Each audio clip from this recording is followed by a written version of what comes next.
For Brad Huber alongside Drew Bogs, Cardinal Sports Live and CardinalSportsLive.com. Thank you for joining us. We are here at Worthen Arena where Ball State fell tonight to Akron Zips, who lead the MAC now by themselves.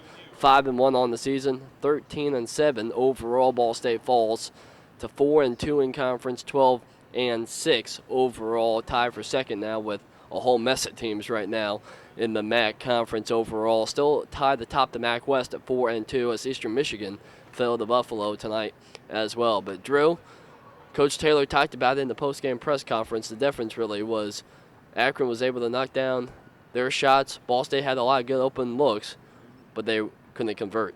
Yeah, really, it just came down to three-point shots, and we saw it in the first half. It was all three-point shots for Akron. That was all that they were making.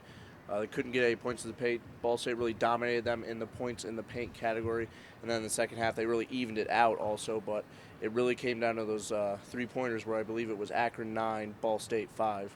Yeah, that was the statistics tonight. Akron, three-pointers, 9 for 18, 50%. If you're going to shoot 50% from beyond the arc in any game, you got a great chance of winning. Ball State 5 of 21 for about 24%.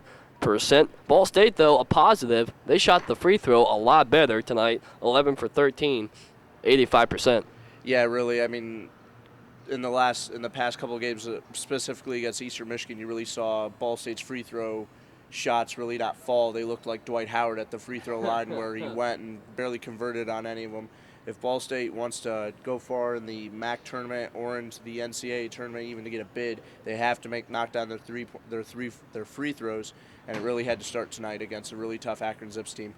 And the Akron coach, too, talked about not letting Ball State get easy layups or three-point shots. They did a good job three-point line. Jerry Jones had a great game, especially early. He had the first 12 of the ball game for Ball State, but Akron really did a good job, especially in the second half, of shutting down Ball State's offense. It really came down to bench points as well. I mean, Akron really dominated the bench points. Ball State's bench, I believe, only scored 4 of the points.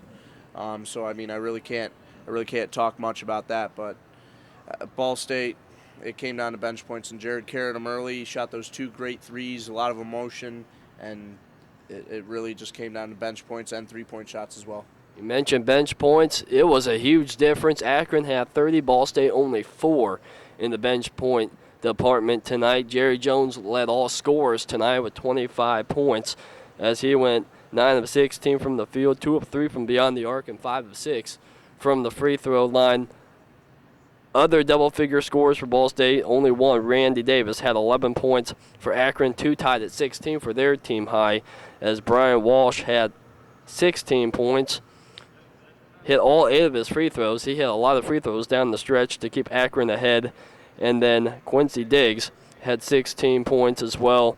Alex Abreu and Demetrius Treadwell really stepped up in Treadwell in the second half to have 11 points on the night. But Ball State has to put this one behind them. Jerry Jones talked about it in the post-game press conference.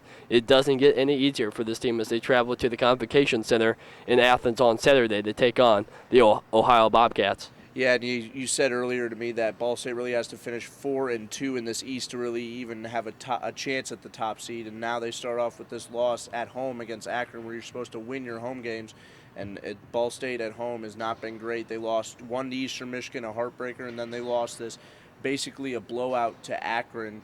And if Ball State loses to Ohio, I could basically pick them to not go to the NCAA tournament unless they make a magical run throughout the MAC tournament.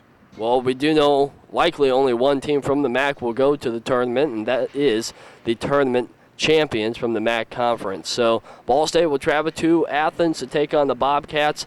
They've lost 2 in a row here at home. Let's see if they can keep it going on the road in a very tough environment out there. Their next home game here in a couple of weeks against the Miami Redhawks, February the 4th. But Ball State needs to start winning games. They need to probably go 4-2, as Drew mentioned, in the East side of their game, so to speak, in the crossover games before they come back to the West to really have a chance at competing for the regular season championship. But we will see you in a couple weeks when the Cardinals take on the Red Hawks. For Drew Bogs, I'm Brad Huber.